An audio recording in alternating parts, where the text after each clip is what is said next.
Mahasiswa adalah agen perubahan atau sering kita dengar dengan kata agent of change, di mana mahasiswa dituntut untuk melakukan perubahan demi menciptakan suatu kemudahan.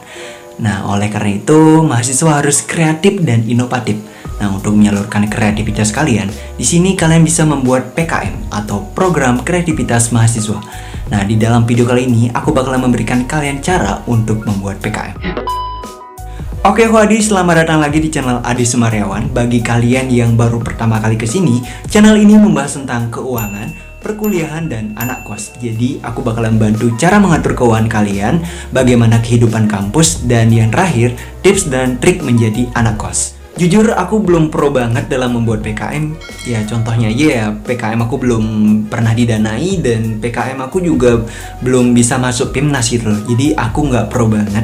Nah tapi di sini kalau disuruh untuk membuat PKM ya aku bisa ya.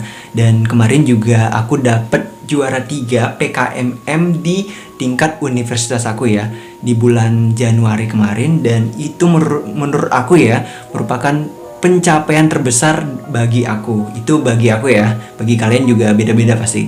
Nah, aku juga lagi berusaha untuk PKM aku ini bisa masuk PIMNAS dan didanai gitu loh teman-teman. Jadi bantu doa ya. Nah, di video kali ini aku bakalan memberikan kalian cara untuk membuat PKM.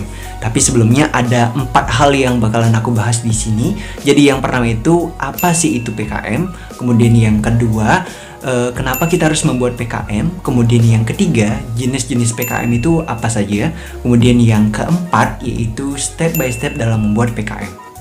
Kita mulai dari yang pertama, yaitu apa itu PKM? Nah, menurut Wikipedia, PKM itu adalah suatu wadah yang dibentuk oleh Ristek Dikti dalam memfasilitasi potensi yang dimiliki mahasiswa dalam mengkaji, mengembangkan, dan menerapkan ilmu dan teknologi yang didapatkan di perguruan tinggi untuk masyarakat yang lebih luas. Nah, di sini kalian harus mencari dulu permasalahan apa yang ada di masyarakat, kemudian kalian bisa memberikan solusi untuk permasalahan itu.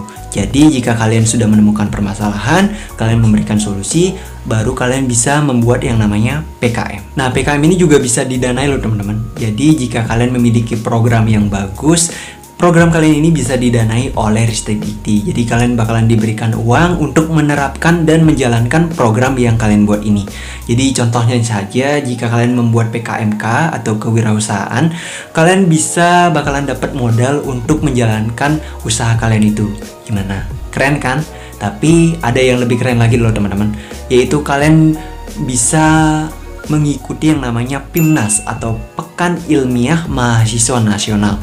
Nah, jadi di sini PIMNAS ini memperebutkan 3 medali ya, ada emas, perak, dan perunggu. Dan itu diikuti oleh seluruh perguruan tinggi yang ada di Indonesia, teman-teman. Dan reward yang nanti akan diberikan oleh perguruan tinggi jika kalian bisa lolos PIMNAS, itu sih dengar-dengar katanya kalian tidak perlu lagi untuk revisian dalam membuat skripsi ya teman-teman. Jadi jika kalian membuat skripsi itu kan biasanya banyak bakalan direvisi sama dosen.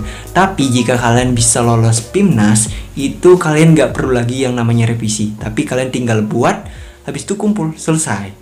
Nah, itu juga aku dapat dari teman aku ya, ada di perguruan yang ya aku nggak bakalan sebut. Tapi itu merupakan reward dari kampus dia yang diberikan kepada mahasiswanya yang lulus atau PKM-nya itu lolos untuk mengikuti PIMNAS itu teman-teman. Oke, kita lanjut yang kedua, yaitu kenapa harus membuat PKM. Sebenarnya sih nggak harus membuat ya teman-teman. Tapi dengan adanya PKM ini merupakan kesempatan kalian untuk mengimplementasikan ilmu yang kalian dapatkan di perguruan tinggi ya. Misalnya nih kayak aku di Fakultas Ekonomi, itu berhubungan dengan bisnis ya. Nah, di sini aku pasti bakalan sering yang namanya membuat PKMK gitu loh, kewirausahaan. Nah, contohnya saja di sini kan aku menyukai yang namanya kain endak gitu loh teman-teman. Jadi di sini aku bisa membuat kayak jas endak, kemudian mungkin baju endak. Nah, itu bakalan aku jual gitu loh. Nah, itu juga bisa dijadiin PKMK. Kemudian kalau misalnya kalian dari teknologi, kalian kan misalnya melihat tanaman yang kalau misalnya kalian pergi, kalian tanaman itu siapa yang nyiram gitu loh. Nah, itu kalian bisa membuat alat penyiram otomatis dengan menggunakan handphone ya. Jadi kalian bisa mengontrol tanaman kalian itu dari jarak jauh, dan kalau kalian mau menyiram kalian bisa tinggal kontrol melalui HP saja ya. Oke, kita lanjut yang ketiga, yaitu jenis-jenis PKM. Nah, di sini aku sudah punya 5 PKM ya, atau sering disebut dengan PKM hibah, yaitu PKM 5 bidang yang terdiri dari, yaitu yang pertama ada PKMP, kemudian yang kedua itu ada PKMK, ada PKMM, PKMT, dan yang terakhir PKMKC. Nah, itu dia 5 PKM yang aku milikin, dan sebenarnya sih masih ada PKM lain ya, ada PKM AI, GT, GFK, dan itu masih aku pelajarin teman-teman. Jadi aku nggak bakalan ngejelasin itu di video ini karena aku masih belajar untuk membuat PKM itu. Nanti kalau misalnya aku ada kesempatan, aku bakalan membuat video itu di YouTube aku ya teman-teman. Oke, kita mulai dari PKM yang pertama, yaitu PKMP. Nah, PKMP ini adalah PKM penelitian dan covernya itu pasti warna putih. Nah, PKMP ini bertujuan untuk meningkatkan kreativitas dan inovasi mahasiswa di bidang penelitian. Jadi contoh untuk PKMP di sini ya, contoh aja nih ya, yaitu penggunaan sikat gigi dengan bahan alami dengan sikat gigi dari bahan plastik. Nah, di sini kalian bisa bandingkan, kalian bisa teliti mana sih lebih sehat menggunakan sikat gigi dari bahan alami atau dari bahan plastik gitu. Kalian bisa bandingkan dan hasilnya itu kalian bisa buat di program PKM ini gitu. Oke, kita lanjut ke PKM selanjutnya, yaitu PKMK atau PKM Kewirausahaan. Jadi PKM ini warna covernya itu adalah kuning keoren-orenan ya. Dan PKMK ini bertujuan untuk meningkatkan kreativitas sekaligus berfokus pada profit. Dan contoh PKMK di sini kalian bisa ambil mungkin inovasi dari kain endek ya. Nah, sisa-sisa kain endek itu kalian bisa olah, kalian bisa jadiin casing mungkin, kalian bisa jadiin sepatu, dan masih banyak lagi ide-ide dari PKMK ya. Jadi kalian bisa kembangkan ide-ide apa yang ada di sekitar kalian, di lingkungan kalian, sehingga nanti kalian bisa jadikan usaha dan membuat PKMK ini. Oke, selanjutnya ada PKMM, yaitu pengabdian kepada masyarakat, dan warna covernya itu adalah merah. Jadi PKM ini merupakan PKM favorit aku juga, sering aku buat, dan aku suka banget sama PKM ini karena kita bisa terjun langsung ke masyarakat teman-teman.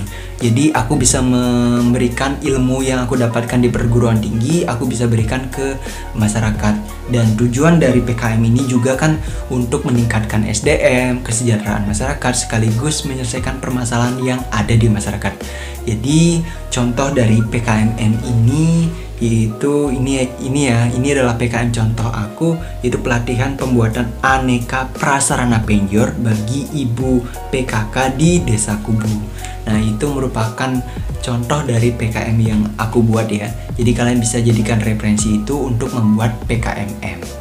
Oke, kita lanjut ke PKM berikutnya, ada PKMT atau penerapan teknologi. Jadi PKMT ini kalian berusaha untuk menyelesaikan permasalahan dengan menggunakan teknologi. Nah, seperti contoh yang tadi aku bilang, yaitu menggunakan teknologi dalam menyiram tanaman secara otomatis, itu merupakan salah satu contoh PKMT ya. Dan PKMT ini identik banget sama anak-anak dari FTK ya, dari Fakultas Teknik dan Kejuruan. Mungkin dari sana kalian, kalau misalnya kalian dari fakultas sana, itu PKM ini juga sering banget dibuat sama anak-anak di FTK ya. Jadi itu bisa kalian jadikan contoh untuk membuat PKMT. Oke, kita lanjut ke PKM yang kelima sekaligus PKM yang terakhir, yaitu ada PKM KC, yaitu Karya Cipta. Dan PKM ini warna covernya itu adalah ungu ya teman-teman. Dan PKM ini hampir sama dengan PKMT, tapi PKM KC ini lebih spesifik ya teman-teman. Ya, ada prototipe-nya, kemudian sistem yang digunakan apa, teknologinya apa, pokoknya lebih spesifik. Jadi kalau kalian baru pertama kali belajar membuat PKM KC ini ya susah banget ya teman-teman. Jadi kalian bisa buat PKM yang lain aja dulu ya. Tapi kalau misalnya kalian udah bisa, langsung dah kalian bisa bikin PKM KC ini. Jadi itu dia 5 jenis PKM yang aku jelasin di sini. Kita lanjut yaitu ke step by step dalam pembuatan PKM ya. Kita lanjut ke topik yang keempat, yaitu step by step dalam membuat PKM. Nah, di sini aku mengambil contoh untuk PKMM ya.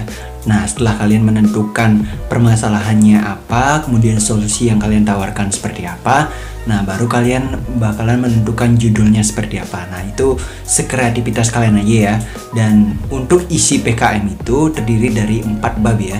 Jadi bab 1 itu kalian bakalan fokus ke permasalahan. Nah, di sana kalian bisa perkuat dengan jurnal yang ada, data yang ada. Kemudian untuk bab 2 itu kalian bakalan fokus kepada masyarakat sasaran kalian. Jadi nanti masyarakat sasaran kalian itu siapa dan program kalian ini nanti bakalan ngapain gitu.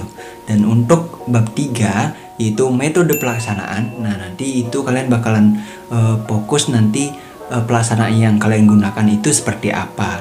Dan yang terakhir bab yang keempat yaitu nanti biaya yang kalian gunakan, yang kalian habiskan itu berapa, dan jadwal kegiatan kalian itu berapa bulan. Jadi itu dia step by step dalam membuat PKM. Itu dia cara membuat PKM dari aku. Semoga video ini bermanfaat, dan pesan dari aku, jangan coba-coba untuk copy paste PKM yang ada di internet, karena jika kalian mencoba untuk copy paste, PKM kalian itu bisa dibilang adalah PKM plagiat. Jadi itu udah nggak sah dan itu salah ya teman-teman.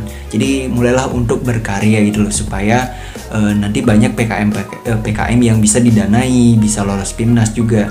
Jadi ayo belajar untuk menulis. Dan jika kalian masih bingung dengan video ini, kalian bisa komen di bawah, atau kalian punya ide, kalian bisa komen di bawah, nanti kita diskusi bareng.